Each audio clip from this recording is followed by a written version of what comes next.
Students, मेरा नाम फ़हीम महबूब है। मैं KCCA मेंबर हूँ और एक मल्टीनेशनल में as a manager finance and taxation काम कर रहा हूँ।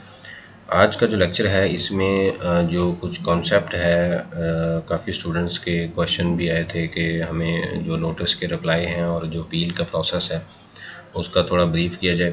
तो सबसे पहले जो इसका की पॉइंट है वो अगर हम इसको डिस्कस करें कि नोटिस के रिप्लाई और जो अपील का प्रोसेस है उसके लिए एक सफिशेंट जो नॉलेज है टैक्स का वो होना बहुत ज़रूरी है। क्योंकि जब आप बेसिक लेवल पे कुछ आपकी अंडरस्टैंडिंग होती है, उसके बाद उस पर कुछ एक्सपीरियंस है और उसके बाद जो रूल हैं उसको जितना ज़्यादा आप स्टडी करेंगे, जितनी ज़्यादा आपकी जो स्किल्स लेवल या माइंडसेट है वो ज़्यादा बनेगा, उतना आपका जो एक्सपीरियंस है वो अकाउंट फॉर होगा। और प्लस आप में जो कैपेबिलिटीज़ हैं, जो ड्राफ्टिंग स्किल्स हैं, जो चीज़ें एक्सट्रैक्ट करनी है रूल से या ऑर्डिनेंस से, तो वो आपको पता होगा। क्योंकि ये सारी चीज़ें बेस करती हैं एक्सपीरियंस के ऊपर। प्लस आपने कितना ज़्यादा जो रूल है उसको रीड किया है और कितना आप उस पर अपडेट्स हैं। तो ये दो की पॉइंट आपने याद रखनी है। नंबर वन, जो एक्सपीरियंस है ये भी काउंट फॉर होता है। सेकंड, अगर एक्सपीरियंस कम भी है लेकिन रीडिंग स्किल्स ज़्यादा हैं, यानी कि आप इंटरप्रिटेशन कर सकते हैं, चीज़ों को डिफरेंट एंगल से स्टडी कर सकते हैं, तो फिर नोटिस के रिप्लाई तकरीबन इजीली। क्योंकि जब भी आपने रिप्लाई भेजना है तो आपने जो डिसीजन डिपार्टमेंट ने जो आपको नोटिस भेजा है उसको चैलेंज करना है। उन्होंने आपको ये लिख के भेजना है कि जी हमें जो टैक्स है वो रिक्वायर्ड है, आपने पे नहीं किया, और आपने उसको चैलेंज करना है कि जी हमने पे किया है, या अगर हमने पे नहीं किया तो इस रूल के अकॉर्डिंगली पे नहीं किया। तो उसके लिए स्किल्स और माइंडसेट बहुत ज़रूरी है, यानी कि उस लेवल का आपने सोचना है। ये चीज़ आप एक बिल्ड कर लें कि स्टार्ट में जब आप सीख रहे हैं टैक्स का काम, अगर आप स्टार्ट में कहेंगे जी आप नोटिस के रिप्लाई कर सकेंगे या अपील प्रोसेस को फॉलो करेंगे, तो वो एक काफ़ी मुश्किल स्टेटमेंट है। उसके लिए आपके पास एक सफिशेंट नॉलेज बहुत ज़रूरी है। तो वापस आते हैं टॉपिक की तरफ। तो जस्ट एक पहले फ़्लो चार्ट हम डिस्कस कर लेते हैं। क्योंकि नॉर्मली जब आप किसी भी टैक्स के इंटरव्यू के लिए जाते हैं तो एटलीस्ट आपसे, अगर आप इवन जो असिस्टेंट मैनेजर हैं या जूनियर टैक्स ऑफिसर है या सीनियर टैक्स ऑफिसर है, उसकी पोस्ट के लिए भी अप्लाई करते हैं, तो आपसे कुछ फंडामेंटल जो क्वेश्चन हैं वो किए जाते हैं कि अगर एटलीस्ट आपको रिप्लाई, अगर आप डायरेक्टली सबमिट नहीं करते तो आप में कुछ स्किल्स होनी चाहिए कि आप उसको ड्राफ्ट कर सकें, एटलीस्ट मैनेजर को दे सकें, या कोई अगर सीनियर मैनेजर है या कंसल्टेंट है किसी भी कंपनी का तो उसके साथ आप डील कर सकें। उसके लिए बेसिक जो कॉन्सेप्ट है वो क्लियर होना बहुत ज़रूरी है कि नोटिस कैसे आता है, क्या क्या स्टेजेस हैं, उसके बाद क्या स्टेजेस हैं और क्या क्या रिक्वायरमेंट है अपील की। तो पहला जो टॉपिक है, पहली जो हम चीज़ डिस्कस करेंगे वो डिस्कस करेंगे नोटिस रिसीव हुआ। अब नोटिस रिसीव होने में भी नंबर ऑफ़ सेक्शंस हैं। 165 44 का जो नोटिस है requirement of with holding rules, उसके ऊपर आ सकता है। 177 का आ सकता है, 167 का आ सकता है। तो अभी हम जस्ट एक एग्जांपल के लिए ये डिफरेंट, इसके ऊपर भी सेपरेट हम डिस्कस करेंगे कि किस किस नेचर के जो नोटिस हैं वो नॉर्मली जो किसी भी बिज़नेस को फेस करने पड़ सकते हैं। लेकिन अभी हम जूम करते हैं कि हमें सेल टैक्स का एक नोटिस आया 72B का, जिसके अंदर उसने जो सेल टैक्स रिटर्न से ऊपर इंफॉर्मेशन उठाई, प्लस जो हमने annual income tax return file की उससे उसने कुछ डाटा एक्सट्रैक्ट किया और उसने उसको बना के एक स्टेटमेंट दे दी कि जी आपने ये काम किया है, इसके ऊपर टैक्स जमा नहीं हुआ, तो उसकी आप एक्सप्लेनेशन दें। तो एक चीज़ अपने अंदर बिल्कुल आप क्लियर कर लें, जैसे हमने प्रॉपर क्लासेस में मैंने आपको एक एक चीज़ सिखाई थी हर एक सेक्शन के ऊपर कि हर एक सेक्शन का कैसे आपने रिकन्सिलेशन रखनी है। वो जो रिकन्सिलेशन होगी वही आपको at the time of notice आपके लिए हेल्पफुल होगी। ये नहीं है कि आपको, क्योंकि नोटिस के लिए 5-6 साल रिक्वायर्ड है। जब आप फॉर एग्जांपल अभी हम 2020 में है, 2020 में है, तो हो सकता है कि 2024 में जाके हमें 2020 का नोटिस आ जाए। तो अभी तो हमें चीज़ें याद हैं, लेकिन 2024 में जाके हमें नहीं पता कि हम किस तरह हम काम कर रहे हैं, या कोई चीज़ ऐसी है जो हमने रिपोर्ट करनी थी नहीं की, या उसको डिफरेंट तरीके से हमने रिप्रेजेंट किया हुआ है। उसके लिए वर्किंग रिकन्सिलेशन होना बहुत ज़रूरी है। इसीलिए हमने हर सेक्शन में, जब हमने प्रॉपर क्लासेस में देखा, हर सेक्शन में हमने प्रॉपर रिकन्सिलेशन बनाई, प्रॉपर एक्सेल की फाइल्स को फॉलो किया, ताकि सब्सिक्वेंट जब नोटिस आए तो हम इजीली उस जाके फोल्डर को देखें और उस नोटिस का रिप्लाई भेज सकें। तो इसमें एग्जांपल है, जैसे अब आपके सामने है कि नोटिस हमें रिसीव हुआ 72B का, उसमें रिक्वायर हमें किया गया। अभी आपको मैं स्क्रीनशॉट भी दिखा देता हूँ कि उसमें क्या क्या रिक्वायर किया गया था। तो देखें आपके सामने है कि please refer to the commissioner inland revenue zone 1 LTU। LTU से मुराद ये है कि लार्ज टैक्स पेयर यूनिट, जो बड़ी कंपनीज हैं नॉर्मली जिनका टर्नओवर मोर देन 1 बिलियन है, उसको वो LTO में रजिस्टर्ड होती है। लाहौर लेटर, ये लेटर है wherein you have been informed that federal board revenue in exercise of its power under 72B of the Sale Tax Act 1990 has selected your case for audit of sale tax affairs. You are therefore intimate the audit of sale tax of your company has been decided to conduct for the period from July 2016 to 2017, यानी कि tax year 2017. You are requested to make available the under mentioned records documents under section 25 of Sale Tax Act 1990 और on और before, ये उन्होंने हमें time दे दिया कि इस डेट से पहले पहले। अब जो सेक्शन है वो ये कहता है कि आप ये डाटा ले सकते हैं। उसने जो फर्दर पावर यूज़ की वो किस सेक्शन की इस सेक्शन की, यानी कि सेक्शन 25। ये कहता है कि जी आप डिमांड कर सकते हैं जो रिक्वायरमेंट है विच सेक्शन अंडर सेक्शन 25। अब उसमें क्या उसने मांगा है, record of purchase from registered and non registered person. जब हमने सेल टैक्स का लेक्चर देखा बड़ी डिटेल से, हमने परचेज रजिस्टर्ड और सेल रजिस्टर्ड को पढ़ा, तो उस टाइम अगर हमने बनाया होगा तो सिंपल हम ये उठाएंगे और हम उसको दे देंगे कि ये आपका रिकॉर्ड है और इसके यही चीज़ें हमारी रिटर्न के अंदर सर मैच है। इन्वेंट्री एंड स्टॉक रिकॉर्ड, ये कंजम्पशन का जो लेक्चर था बड़ी डिटेल से हमने इस फॉर्मेट को अंडरस्टैंड किया कि हमने कैसे ओपनिंग क्लोजिंग बनाना है, ओपनिंग में परचेज ऐड करनी है, फिर कंज्यूम करना है, सेल दिखानी है, रिटर्न है, अगर कोई डैमेज हुआ है तो वो रिपोर्ट, और क्लोजिंग स्टॉक हमारा एनुअल रिटर्न के साथ मैच होगा। मंथ वाइज प्रोडक्शन स्टेटमेंट कि अगर कोई मैन्युफैक्चरिंग यूनिट है तो प्रोडक्शन स्टेटमेंट भी हमें दिखानी पड़ेगी कि इस महीने हमने ये प्रोड्यूस किया, ये फिनिश में चला गया और ये सेमी फिनिश में पड़ा हुआ है। अगर हमने इंपोर्ट की है जैसे सेक्शन 148 में हमने पढ़ा, डिक्लेरेशन यानी कि GD की कॉपी भी अटैच करेंगे। Record of supplies to registered and non registered, ये सेल रजिस्टर्ड आ जाएगा। सेल रजिस्टर्ड भी बड़ी डिटेल से हमने सेल टैक्स के 5वें लेक्चर में पढ़ा था। Supply invoices good declaration export, अगर वो एक्सपोर्ट कर रहे हैं तो उसकी इनवाइसेस होंगी। Proof of payment and bank statement, अगर हम पैसे इस सप्लायर को दे रहे हैं तो उसका जो सेक्शन 73 वो ये कहता है कि उसकी कंप्लाइंस है कि मोर देन 50,000 आपने ट्रांजैक्शन किस पे करनी है, आपने चेक के थ्रू करनी है, तो ये उसको भी इस सेक्शन के अकॉर्डिंगली उसको भी वेरीफाई कर सकते हैं। उसके बाद क्या है, any other information as when required, कि इसके अलावा कोई भी इंफॉर्मेशन जो उनको रिक्वायर होगी वो डिमांड कर सकते हैं। You or you are duly authorized representative may hold a pre-ordered meeting with the undersigned, यानी कि इस डेट तक हम डाटा भी लेके आएंगे और साथ ही उन्होंने टाइम भी मेंशन कर दिया कि इस टाइम आप आएँ और आके हमसे हमारे साथ हेयरिंग करें। जो अक्सर वर्ड यूज़ होता है कि जी हेयरिंग क्या है, तो यहाँ पे आपको क्लियर करता चलूँ कि हेयरिंग क्या है। सिंपल मेरी और आपकी डिबेट है, मैं ये कहता हूँ कि ये होना चाहिए, आप ये कह रहे हैं तो मैं आपको समझा रहा हूँ कि जी होना चाहिए। सिंपल मेरी और आपकी डिस्कशन है। ऐसे ही जो टैक्स ऑफिसर है उसके साथ हमारी डिस्कशन होगी। उसके बाद आता है कि should you have any inquiry regarding the subject audit please, ये जो सिंपल एक जनरल से जो क्लाउज मेंशन है वो उन्होंने मेंशन कर दी है। तो ये कुछ रिक्वायरमेंट्स होती हैं जो बेसिक रिक्वायरमेंट है, जो जब भी नोटिस आता है तो उसके अंदर इस तरह उसने चीज़ें डिमांड की होती हैं। अब वापस आते हैं हम टॉपिक की तरफ। तो ये हमें एक नोटिस रिसीव हुआ, उसके बाद क्या होगा कि हमने जैसे अभी हमने यहाँ पे डिस्कस किया कि इस डेट तक हमने डाटा देना है, तो हम उस डेट तक अपना डाटा बनाएंगे और डाटा सबमिट कर देंगे टैक्स डिपार्टमेंट को, कोरियर कर देंगे या बाय हैंड जाके उनको हम रिसीव करवा देंगे और उनसे रिसीविंग ले लेंगे। रिसीविंग आपने लेनी है और इसकी एक प्रॉपर फाइल बनती जाएगी, क्योंकि at the end some time ये एक्स पार्टी डिसीजन हो जाता है। तो उसके लिए फिर जब हम अपील करते हैं, एक्स पार्टी से मुराद ये है कि वो ये कहते हैं कि जी इन्होंने तो हमें डॉक्यूमेंट ही नहीं दिए।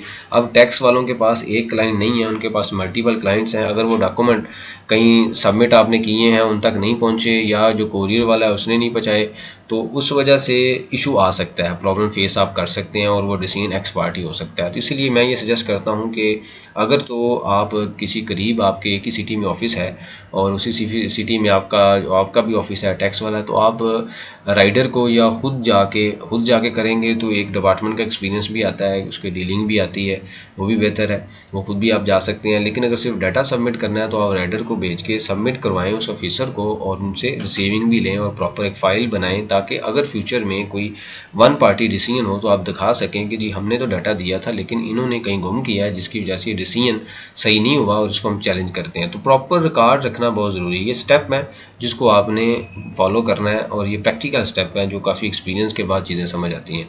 उसके बाद हेयरिंग फिक्स होगी बिटवीन, अब वो डाटा जब आपने सबमिट किया टैक्स वाले ने, जो टैक्स ऑफिसर है वो डॉक्यूमेंट को रिव्यू करेगा, उसको कोई इशू होंगे तो वो आपको दोबारा, जब आप अगर फ़ोन के साथ कम्युनिकेशन में होंगे तो आपको फ़ोन भी कर सकते हैं कि जी आप इस डेट को आके हेयरिंग करें, अदरवाइज़ आपको नोटिस भेज देंगे कि जी आप इस डेट को आएँ और आके मुझे डाटे की एक्सप्लेनेशन दें, यानी कि हेयरिंग फिक्स होगी। Hearing fix between department and tax department, तो जाके आप वहाँ पे उनको बताएंगे कि आपने अगर ये रिक्वायर किया था। तो अगर मैं छोटा सा उस नोटिस की कॉपी दिखाऊं तो वो भी आपको दिखाता हूँ। तो यहाँ होल्डिंग नहीं की, तो अगर आप उसका एक रिप्लाई भेजते हैं, आप लिख के भेजते हैं कि जी ये उसकी आप ऑब्वियसली बात है जो भी हेड होगा उसके अंदर आप उसकी प्रॉपर रिकन्सिलेशन आपके पास बनी होगी, अगर आप बनाएंगे वहाँ पे आप ट्रांजेक्शन वाइज लिखेंगे कि इस पे विद होल्डिंग होनी थी, ये कंपनी थी, इस पे नहीं होनी थी, इस पे हमने की है और ये उसका CPR नंबर है।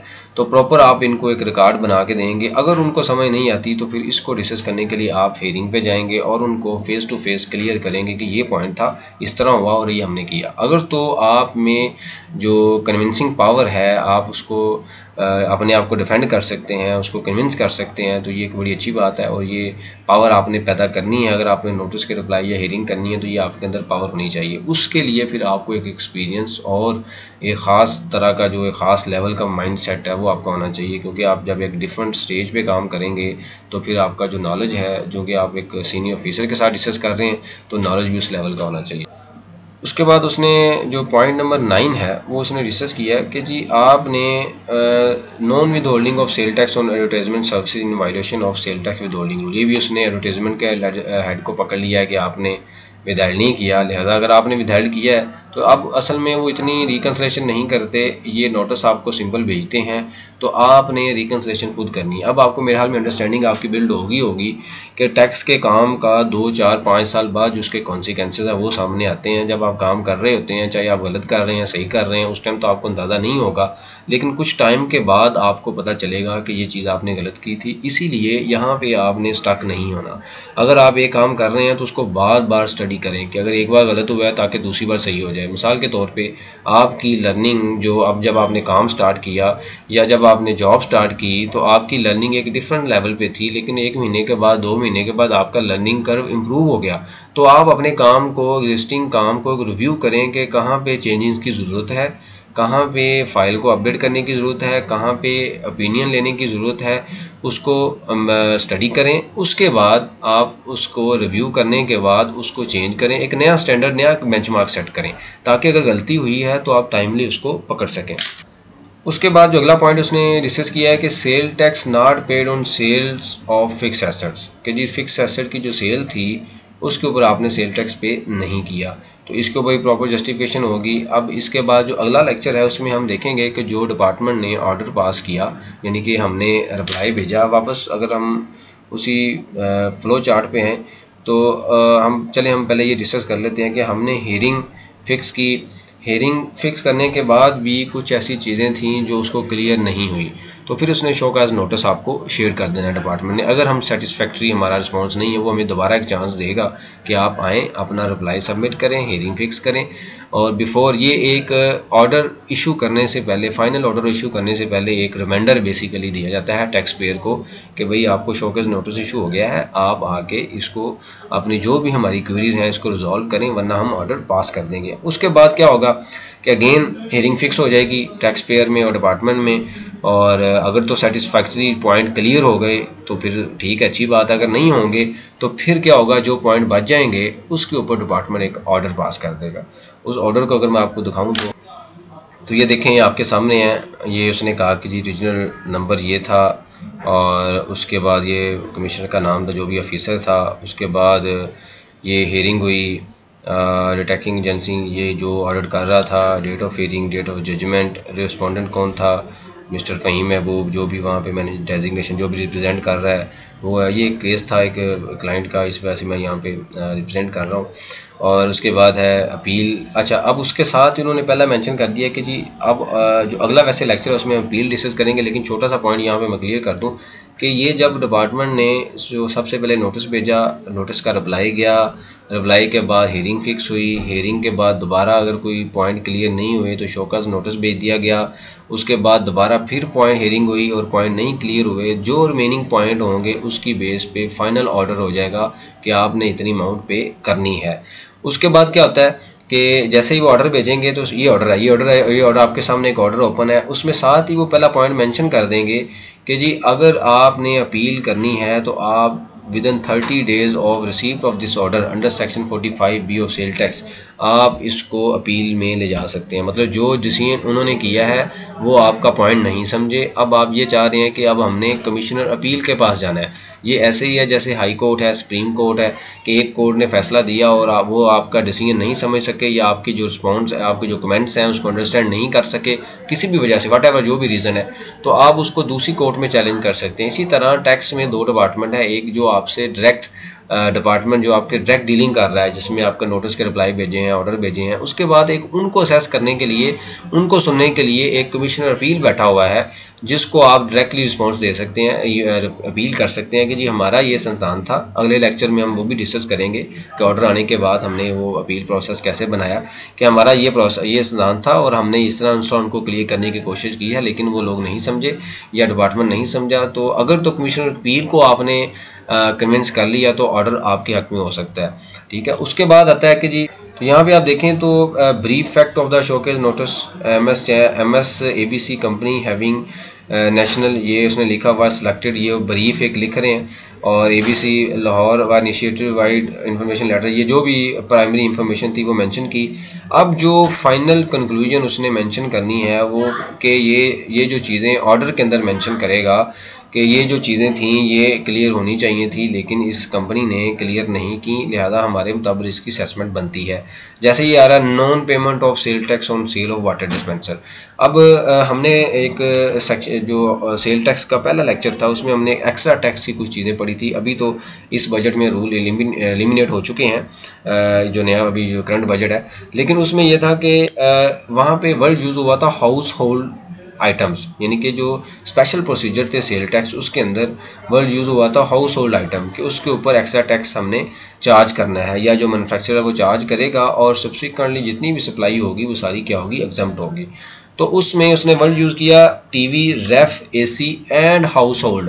तो अब वाटर डिस्पेंसर जो था उसको उन्होंने कहा जी ये जो वाटर डिस्पेंसर है ये स्पेसिफिक मेंशन नहीं था, इसीलिए ये उस डेफिनेशन एक्स्ट्रा टैक्स की डेफिनेशन में नहीं आता और लिहाजा हम आपके डिसीजन को चैलेंज करते हैं और हमारे मुताबिक वाटर डिस्पेंसर के ऊपर जीएसटी बनता था वो आपने चार्ज नहीं किया। अब इसको जब हम ग्राउंड ऑफ अपील में अपील के लेक्चर में देखेंगे तो उसमें मैं आपको दिखाऊंगा कि मैंने इसको कैसे डिफेंड किया कि क्या क्या हमने कहाँ से चीज़ें उठानी है। लेकिन अभी आप ये समझते जाएं कि ये उसने जो ऑर्डर पास किया है उसके कुछ फैक्ट हैं जो मैं यहाँ पे डिस्कस कर रहा हूँ। उसके बाद जो अगला पॉइंट था उसने ये कहा कि जी आपने जो एडवर्टीजमेंट की सर्विस थी उसके ऊपर सेल टैक्स विदहेल्ड नहीं किया under special sale tax special procedure with holding rules, तो इसीलिए रिलायबल फॉर पेमेंट हैं, आप हमें सेल टैक्स की पेमेंट करें। तो ये उसने कुछ फैक्ट लिख दी। तो ये उसने यहाँ पे अमाउंट निकाल ली कि जी आपकी 23 मिलियन की जो अमाउंट है अप्रॉक्सीमेट वो यहाँ पे जो अमाउंट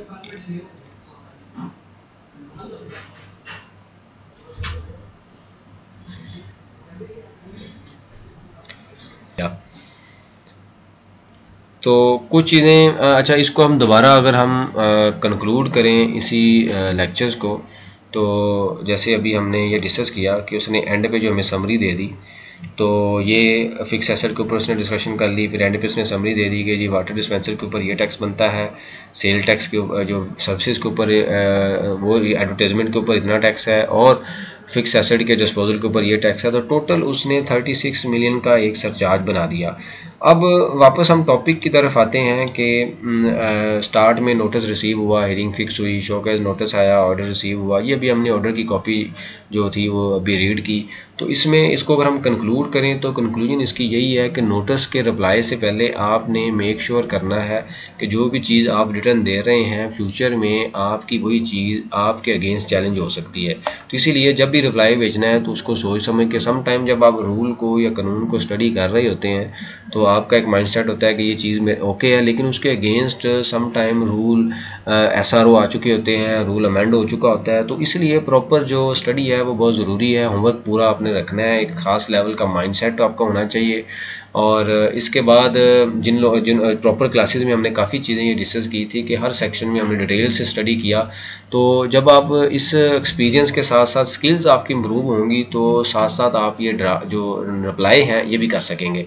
तो कंक्लूड अगर हम इसको करें तो फ्यूचर में मैं ड्राफ्टिंग के ऊपर भी कुछ बनाऊंगा लेक्चर के, जब हम मैनेजमेंट को रिपोर्टिंग कर रहे होते हैं या आप मैनेजमेंट को रिपोर्ट कर रहे हैं तो उसमें जो इंग्लिश आप लिखते हैं या रिपोर्ट लिखते हैं वो एक डिफरेंट टाइप की उसमें वर्डिंग यूज़ होती है, बड़ी सिंपल सी यूज़ आप करते हैं। लेकिन जब आपने कानून को, कमिश्नर को या टैक्स ऑफिसर को लेटर लिखना है, रिप्लाई भेजना है, तो उसमें कुछ वर्ड्स हैं जो रूल के मुताबिक यानी कि कानून के मुताबिक आपने कुछ यूज़ करने हैं।